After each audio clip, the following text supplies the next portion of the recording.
அவங்களுடைய உலகம் அதுலயே அடங்கிருதோ? இல்ல இருக்கு, அது தேவை. இன்ஸ்டாங்கிறதும் தேவை, எல்லாமே தேவை. சின்ன டூல் தான்.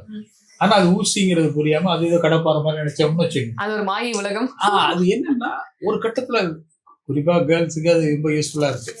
அவங்க ஒரு அவங்கள காட்டும் போது அவங்களுக்கு ஒரு கான்ஃபிடன்ஸ் லெவல் கிடைக்குது. அது நிறைய இதா இன்ஃப்ளூயன்சரா மாறுறாங்க. அதெல்லாம் ஓகே. பட் அந்த விஷயம் அடுத்த கட்டத்தை அவர்களை தாண்ட விடாமல் செய்து விடுமான்ற விஷயமும் யோசிக்கிறது. அது ஒரு பயம். இப்போ ஒரு ஆர்டிஸ்டா வரணும்னு வச்சுக்கோங்களேன். நான் அதான் சொல்றேன், ஆர்டிஸ்டா வரணும். நான் வந்து ஒரு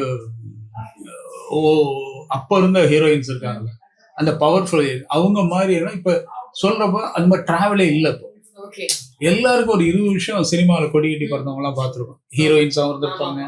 இப்போ வந்து காம்படிஷனாவும் இருக்கு, எல்லாம் புரியுது.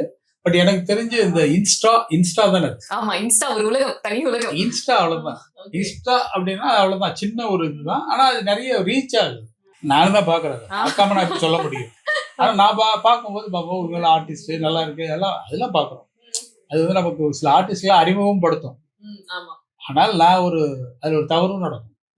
அதுல ரிப்ளை பண்ற நிறைய பேர் நேரா வந்து நடிக்க முடியாம ஒரு பாதி இதோட போனவங்க எல்லாம் இருக்காங்க. ஃப்ரண்ட் கேமரால தான் சார் வரும். அது என்ன பிரச்சனைனா அவங்களுக்கு, அவங்க எதையோ ஒன்று இது பண்ணிட்டு ஸ்கிரிப்டுக்குள்ள இந்த போல டக்குன்னு அடாப்ட் ஆகிடுச்சு. அது பெரிய ஆச்சரியம்.